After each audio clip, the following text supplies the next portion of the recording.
കേരളത്തിന്റെ social harmony തകർക്കാൻ വേണ്ടിയിട്ട് സംഘപരിവാർ അഹോരാത്രം പണിയെടുക്കുന്നുണ്ട്.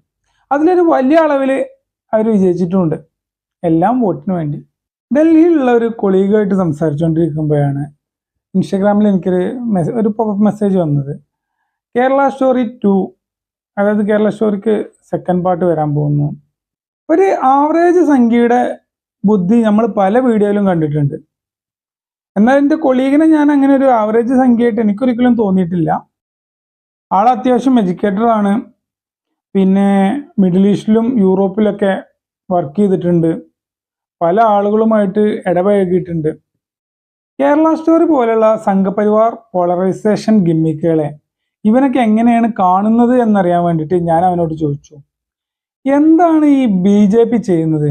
കേവലം വോട്ടിന് വേണ്ടിയിട്ട് സെക്കുലറായിട്ട് ജീവിക്കുന്ന ഒരു സമൂഹത്തെ ഇങ്ങനെ നശിപ്പിക്കാൻ ശ്രമിക്കുന്നത് ശരിയാണോ? അപ്പൊ ആശാന്റെ മറുപടി കേട്ടിട്ടാണ് ഞാൻ ആകെ വണ്ടടിച്ചു പോയത്. ഇതുപോലത്തെ സിനിമകളൊക്കെ ഇറങ്ങുന്നത് പെൺകുട്ടികളൊക്കെ ബോധവൽക്കരിക്കാൻ നല്ലൊരു ടൂളാണ്. അപ്പൊ പിന്നെ അവർ ഇങ്ങനത്തെ സിനിമകളൊക്കെ കണ്ടു കഴിഞ്ഞാൽ അവരിങ്ങനത്തെ കെണികളിലൊന്നും പോയി ചാടില്ല എന്നാണ് എൻ്റെ ഡൽഹിയിൽ നിന്നുള്ള കൊളീഗ് പറഞ്ഞത്. ഇവന്റെ മറുപടി കേട്ടപ്പോഴാണ് എനിക്ക് മനസ്സിലായത് എന്തുകൊണ്ടാണ് ഇതുപോലത്തെ സിനിമകൾ ഒരുപാട് ഇറങ്ങുന്നതെന്നും ഇതൊക്കെ കാണാൻ എവിടെ നിന്നാണ് ആളെ കിട്ടുന്നതെന്നുള്ളൂ. എനിക്ക് പറയാനുള്ളത് എത്രയേ ഉള്ളൂ, മതപരമായിട്ട് പോളറൈസ് ചെയ്യാൻ വേണ്ടി ഇറങ്ങി തിരിച്ച ആളുകൾക്ക് അവരുടേതായിട്ടുള്ള അജണ്ടകൾ ഉണ്ടാവും, അവരുടേതായിട്ടുള്ള ബെനിഫിറ്റുകൾ ഉണ്ടാവും. പക്ഷേ നമ്മളൊരു സമൂഹം എന്നുള്ള നിലക്ക് ഇങ്ങനെ പോളറൈസ്ഡ് ആയി പോയി കഴിഞ്ഞാൽ അതിൻ്റെ ഭവിഷ്യത്ത് എന്ന് പറയുന്നത് എല്ലാവരും ഒരുമിച്ച് അനുഭവിക്കേണ്ടി വരുമെന്ന് മാത്രമാണ് എനിക്ക് പറയാനുള്ളത്.